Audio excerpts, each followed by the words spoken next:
تو انہوں نے وضو کس طرح کیا کہ اپنے چہرے کا مسح کر دیا اور گیلا بھیگا ہوا ہاتھ جو ہے اپنے بازوؤں پر پھیر دیا۔ بسم اللہ والصلاة والسلام علی رسول اللہ، اما بعد۔ محترم ناظرین، السلام علیکم ورحمۃ اللہ وبرکاتہ۔ ہر مسلمان اس بات سے بخوبی واقف ہے کہ نماز اس وقت تک نہیں ہوتی کہ جب تک انسان باوضو نہ ہو۔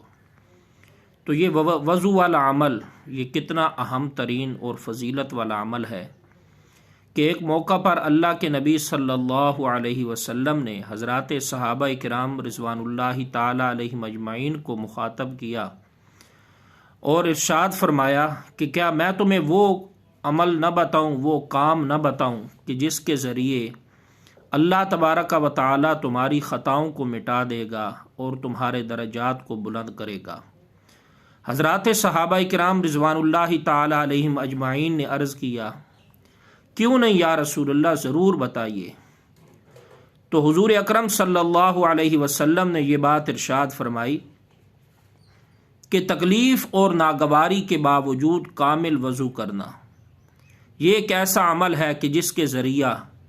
اللہ تبارک و تعالی انسان کی خطاؤں کو معاف کرتے ہیں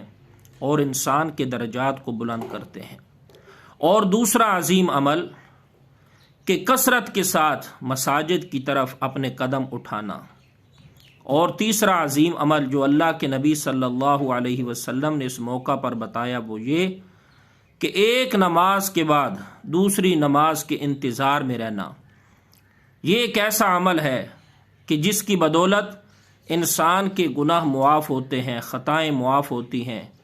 اور اس کے ساتھ ساتھ انسان کے درجات جو ہیں وہ بلند ہوتے ہیں۔ اور ایک حدیث پاک کے اندر ہے کہ جب انسان کا وضو ہو اور وضو پر پھر وہ وضو کرتا ہے تو ایسی صورت کے اندر اللہ تبارک و تعالی اس انسان کو 10 نیکیاں زیادہ عطا کرتے ہیں۔ اور ہر مسلمان اس بات سے بخوبی واقف ہے کہ وضو کے اندر 4 فرض ہیں: چہرہ دھونا، کونیوں سمیت بازو دھونا، سر کا مسح کرنا اور ٹخنوں سمیت پاؤں دھونا۔ ایک واقعہ حدیث پاک کے اندر موجود ہے حضرت سیدنا علی ابن ابی طالب رضی اللہ تعالی عنہ کا کہ ایک مرتبہ مسجد کے صحن میں ان کے پاس پانی لایا گیا تو انہوں نے وضو کس طرح کیا کہ اپنے چہرے کا مسح کر دیا اور گیلا بھیگا ہوا ہاتھ جو ہے اپنے بازوؤں پر پھیر دیا، اپنے سر پر پھیر دیا اور اپنے پاؤں کا مسح کر دیا۔ تو ارشاد فرمانے لگے کہ میں نے اللہ کے نبی صلی اللہ علیہ وسلم کو اسی طرح کرتے دیکھا کہ جب وضو تھا تو آپ صلی اللہ علیہ وسلم نے اسی طرح وضو کیا، یعنی مسح کر لیا۔ تو میرے محترم ناظرین، عرض کرنے کا مقصد یہ ہے کہ یہ وضو والا عمل اتنا فضیلت والا عمل ہے، تو یقیناً جب انسان باوضو ہو کے نماز ادا کرے گا تو اس وقت انسان کی یہ نماز والا عمل اللہ تبارک و تعالی کے ہاں کتنا مقبول